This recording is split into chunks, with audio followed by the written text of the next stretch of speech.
We rented a house that never felt like home. It always gave us a sense of unease, as if we were constantly being watched. Both my boyfriend and our roommate worked night shifts, leaving me alone in the house quite often. One night, as I was going about my usual routine and watching TV before bed, an overwhelming feeling gripped me, a strong urge to avoid the hallway and refrain from looking directly down it. The sensation of being watched and filled with terror persisted for about 2 hours before I finally mustered the courage to brave the hallway and make my way to my room. To ease my fears, I left the hallway lights on as I went to bed. Just as I turned off the side table light, a distinct sound reached my ears, the unmistakable noise of a drawer being pulled out and hitting its stopper. Filled with trepidation, I quickly turned the light back on, only to find everything in its proper place. This eerie occurrence repeated itself approximately 6 times before I made up my mind to sleep with the light on. Curling up under the covers, I anxiously awaited my boyfriend's return, which finally happened around 3 a.m. He playfully teased me for being jumpy, got into bed, and nonchalantly turned off the light. Little did we know, that's when the true chaos ensued. In a sequence that sent shivers down our spines, all the doors along the hallway slammed shut, one after the other. The rattling soon extended to our closet doors, producing a cacophony that could only be described as complete pandemonium, as though the shelves, the pole, and every item inside were being violently thrown about.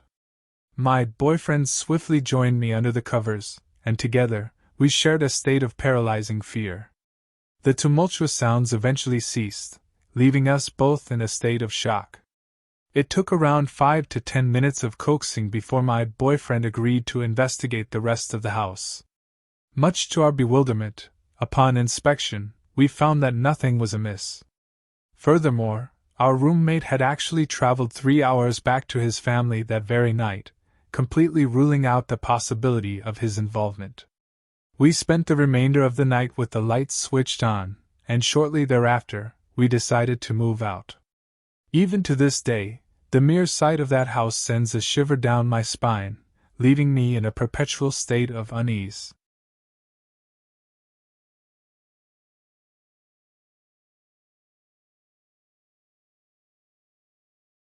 In Oak Park, Illinois, resided an irreligious family blessed with 4 daughters. The eldest daughter was Lily, possessed an uncommon fascination with the supernatural. Lily took delight in crafting spine-tingling ghost stories and boasted of her ability to converse with spirits, though we brushed it off as mere jest. As time rolled on, Lily's behavior grew progressively peculiar, mirroring that of an elderly man. Worried, her family embarked on a quest for answers. They sought solace in religious rituals within their home, but the strange behavior showed no signs of abating. Driven by desperation, they summoned a renowned paranormal investigator from the South, accompanied by his wife, whose names coincidentally rhymed with guardians. The couple initiated their investigation, initially suspecting elaborate pranks. However, as they delved deeper, they unearthed the chilling truth. Lily had become a vessel for an entity, not just any entity, but an ancient male spirit entwined with a sinister force. Rain poured heavily on that pivotal evening as they embarked on a final endeavor to liberate Lily from her tormentor. The exorcism unfolded amidst the deafening claps of thunder, and a jagged bolt of lightning struck a towering oak tree at the far end of the street, igniting an inferno that consumed it. With a final surge of collective effort, the malevolent spirit and its male host were exorcised from Lily's fragile form.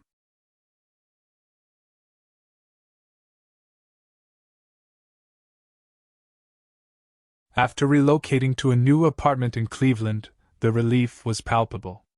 Unlike our previous place, the dealer had been surprisingly reasonable with the charges. This apartment was a breath of fresh air, promising a brighter future for my sister and me. She was just 16, her youthful energy radiating as we settled into our new home. Days turned into weeks, and I observed my sister's playful enthusiasm as she embraced the change. The apartment seemed to bring out the best in her. However, one evening, upon returning from work, I couldn't help but notice a subtle shift in her behavior. Her usual cheerfulness had dimmed, replaced by an unsettling quietness. I brushed it off as a minor mood swing, the result of teenage emotions, and attributed it to the challenges of adjusting to a new environment. But as the days progressed, the changes in her became more pronounced. Her laughter became infrequent, replaced by long periods of brooding solitude. She started neglecting her chores and appeared distant, lost in her thoughts. Late one night, as I returned home exhausted, the apartment seemed eerily still. The lights flickered momentarily, casting elongated shadows on the walls. It was then that I saw her, standing motionless by the window, her gaze fixed on something beyond the glass. I called out to her, but her response was unsettlingly vacant. Her eyes, once vibrant and full of life, now held a haunting emptiness. Concern gnawed at me as I watched her retreat into herself, disconnected from the world around her. I convinced myself that it was a phase, perhaps a reaction to the recent changes.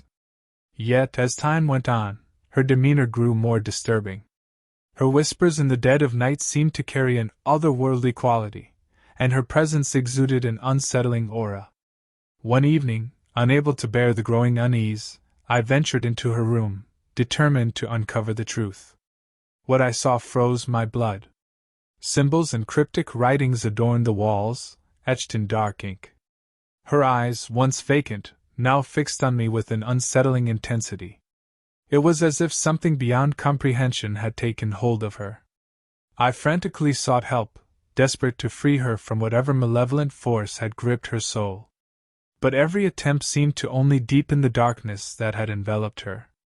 As the nights grew colder, and the apartment plunged deeper into an abyss of inexplicable horrors, I found myself locked in a battle against an entity that defied reason.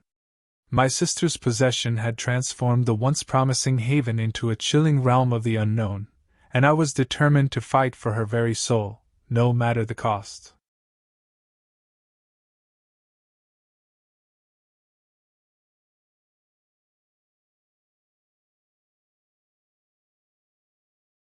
It happened when I was 21 years old, staying in a duplex with my mom and dad in Cleveland.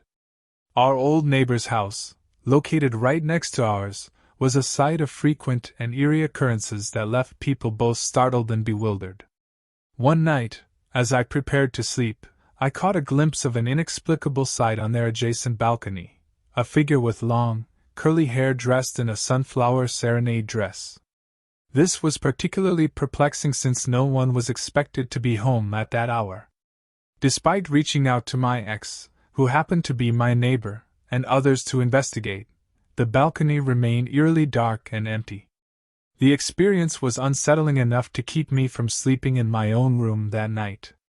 On a different day, during daylight hours, I received an urgent call from my ex's mother regarding someone hurling bricks through their window and balcony.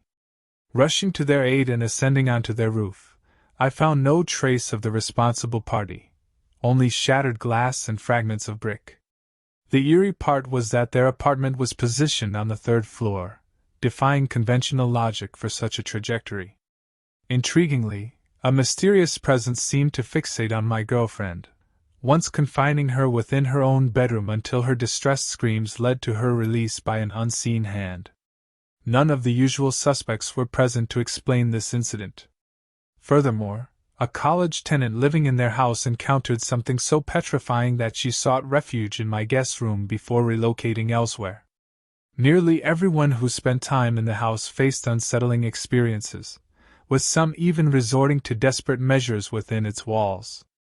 The relentless occurrence of these phenomena, regardless of the time of day, contributed to an atmosphere of perpetual unease.